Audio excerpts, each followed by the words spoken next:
Okay, so what we're going to do today is expand on what we did in the second session. We're going to open up this fit module. In my case, I have a fit module where I already fit the 1 micromolar data. So I'm going to open that up. I'm using this pull down button here to find that. Okay, so here it is. If I click the B, it'll show me what the best fit was. All right.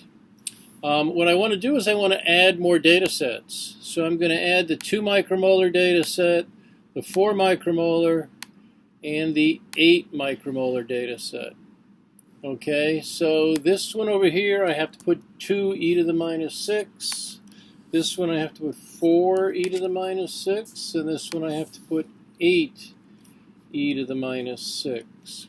Okay, so those concentrations are controlled by the extinction coefficient, and if I mouse over this box, you can see that there are now 4 cells. It recognizes that there are 4 data sets, and so all of those have the same extinction coefficient. All right, and then I have to click on the data set, and so I'm doing like a shift or something to hold it down. You may have to play on your computer. On my Mac, it's a shift control, and then I'm going to select the data that we did in the preprocessor. And so I'm going to do that for the 2.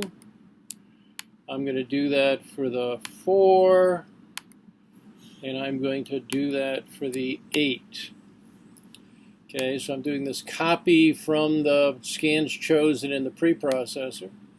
Okay, so we now have 4 data sets chosen. We've selected scans. You can see the labeling here. We've chosen initial guesses for concentration. Up here, I'm going to change this to something like 1 to 2 to 4 to 8 micromolar. You can do that in any number of ways. All right. We have not selected any statistics at this point. Under fitting, there's a whole bunch of choices you have under fitting, but you don't need to do that at the moment. The fitting is using something called Levenberg-Marquardt, which is basically searching the error space and looking downhill to minimize the root mean square of the differences. Okay, we're fitting to a standard deviation difference. We're still doing this 1,500 points. So that's 1,500 points for every single one of these simulations. Basically, what we do is we simulate the data and compare it to simulate the model that we're using in the fit and compare it to the data in the actual experimental simulation.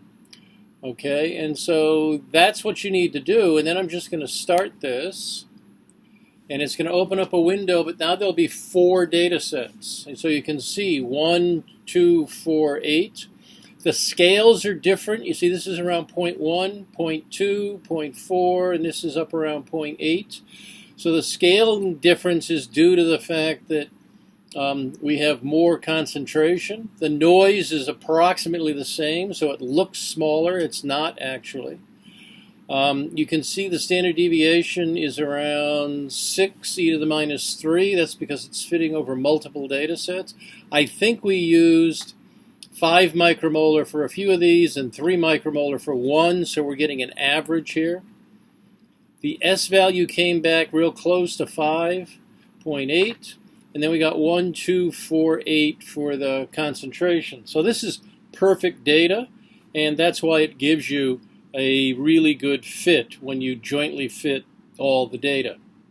So if I hit close, and I come back to the data, back to the fit module, excuse me, and if I double click here, it will show you the results. Okay, so you can see it came back with exactly the right concentrations, exactly the right S value, etc.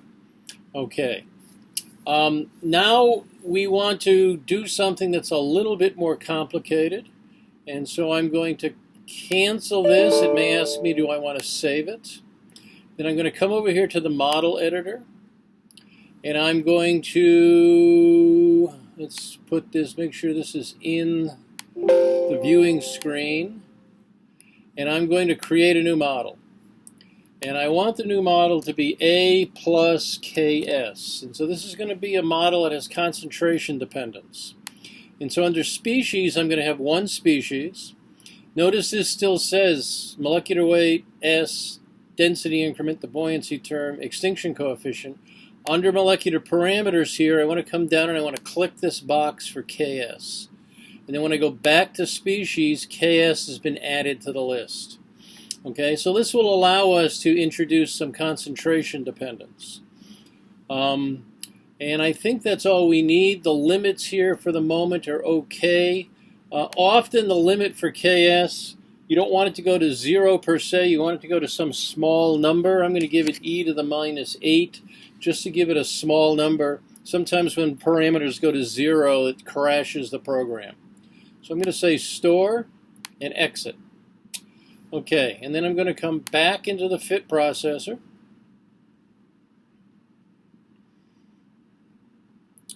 And it ticks. There we go. Okay, and then I'm going to go back to simulating, and I want to go here to simulate. Let's simulate 1, 2, 4, 8. Let's simulate. Well, we're going to change this. So let's just do 1 micromolar. Just pull in some data set that you've simulated. But now we're going to go onto your model file, and you see there's another model. So A+Ks, and it adds this parameter Ks down here. Okay, so the fitting parameter here is Ks times C, where C is expressed in mgs per mil. So 1 micromolar is 0.1 mgs per mil, or 0.1 grams per liter. So mg per mil, Ks times mg per mil, that means Ks is units of milliliter per milligram. For tubulin, the value is actually around 0.009. So that's 0.009 milliliters per milligram. If I expressed it on a gram level, it would be 9 milliliters per gram, because that would be 1,000-fold bigger. And we often express it that way, but in the program, that's what you have to use. Okay? So this would be 0.009 times 0.1, so that would be a really small value. Okay, and so we want to change this to 1. And if you click back to moles per liter, you can see that's 10 micromolar.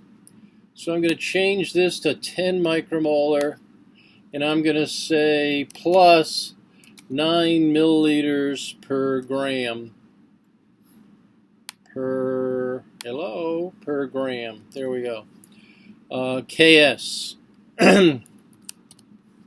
And up here, I'm going to change the A to Ks, A-Ks model, and I'm going to put in a 10 micromolar. Okay. And then I'm going to leave this at 3. Let's change that to 5. I'm still going to leave this at 400. Still going to be absorbance, still 1,500 points, 650 output. I want this to go away. It won't go away. There it goes. Okay, and so what I'm going to quickly do is run through a couple of quick simulations. So I'm going to store the control file and simulate. Notice it's 1.44. Okay. So this is actually pretty high absorbance. When you get up to 1.44, you're beginning to lose a lot of transmittance. Okay, so to correct for that, we usually go to a shorter path cell. All right, and so I'm going to change the concentration to 20 micromolar, which is 2 mgs per mil. But I'm going to go to a shorter path cell. This path is 12 millimeters. So it's 1.2 times 1.2, and that gives you the 1.44. And so if I change to a 3 millimeter cell, then this extinction coefficient will become 0.36. Okay, and I'm going to change this to 3 millimeter cell. All right, I'm going to change this up here to 20 micromolar, and I'm going to change this to 3 millimeter cell. By doing that, put a hyphen in here so it's separated. So now I'm going to simulate 2 mgs per mil, 2 mgs per mil, 2 grams per liter, 20 micromolar. Change this to a 2, so everything's up to date. It's still concentration dependent. Let's close that up there so it's out of the way. And then I'm going to save this. Let's see what it does. So notice the concentration now has dropped because the path length has dropped. So it's not the concentration, it's the absorbance has dropped because the path length is shorter. The concentration has gone up, but since I used a shorter path cell to keep it on scale in the absorbance mode, it looks a little different. And then I'm going to come back to this, and I'm going to do one more. Okay, and so I'm going to do 40 micromolar. I'm going to change this to 4. I'm going to change this to 40 micromolar. Everything else is approximately the same. Okay, and I'm going to do that one as well.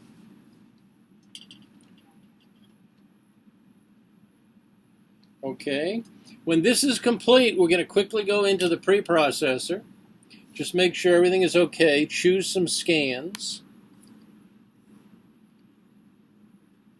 Okay, it's going to come back.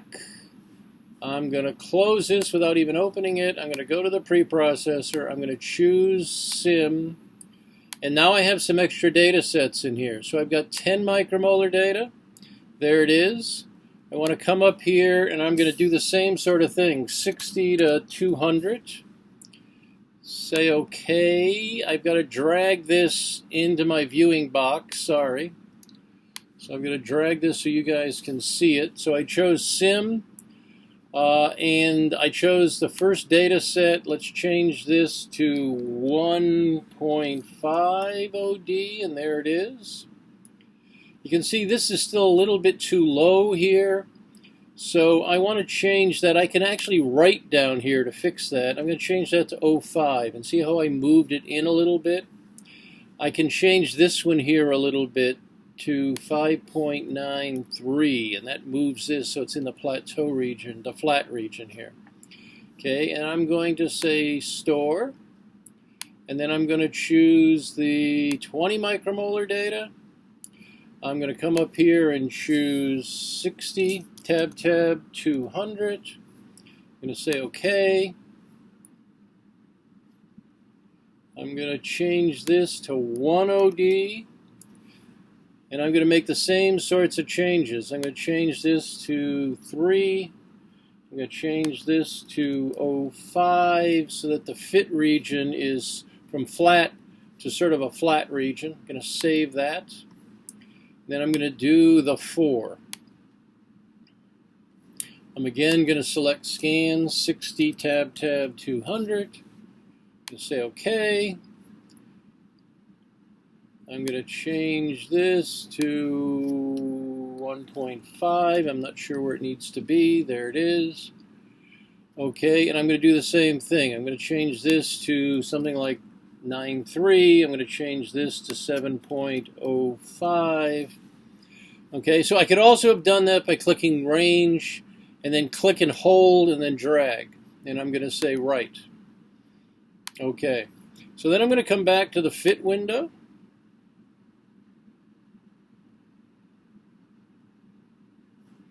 And I'm going to say last. I think that may actually pull up a simulation. That's probably not what I want. Right, what I want to do is this fit 1248.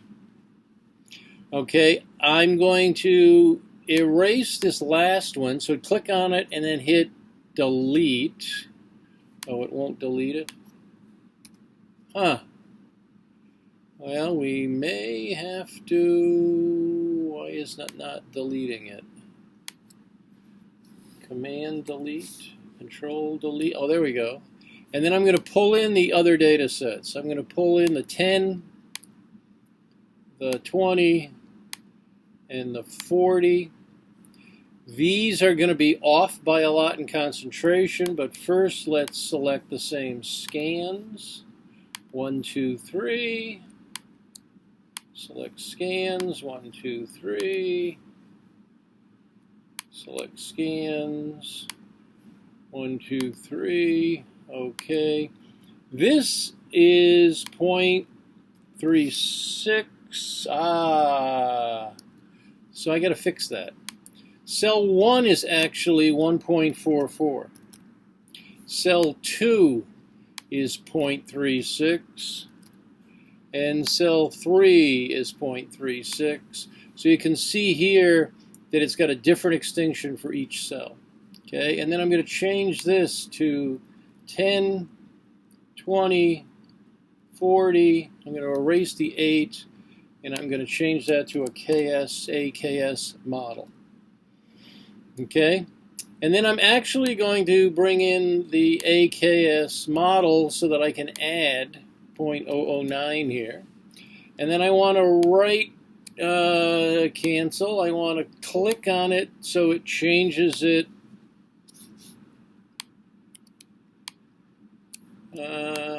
Come on.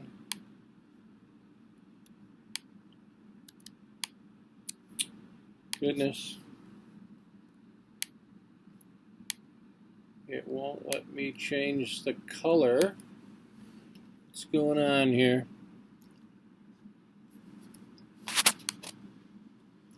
Got to fit. Okay, so I had to, in my Mac, I had to hold Shift Control to make it change. These concentrations are all wrong right now. They're 1, 2, and 4 micromolar, 0.1, 0.2, 0.4. They're actually 1, 2, 4 mg per mil. So the concentrations are wrong. I simply want to show you what it looks like when you start something that's wrong, and it'll adjust itself. So now we're going to fit. When it first comes up, they're completely off scale. See the green at the bottom? Completely off scale. See the green growing to starting to fit the data? Okay.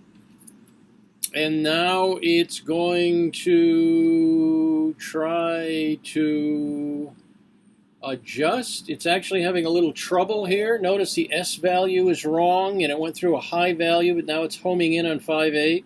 And the KS was wrong, but now it's starting to home in on 9. So it had to search around to find the right answer. Okay. And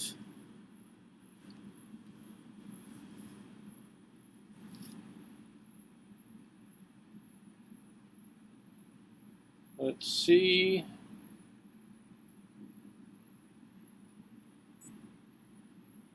And there it closed, okay? So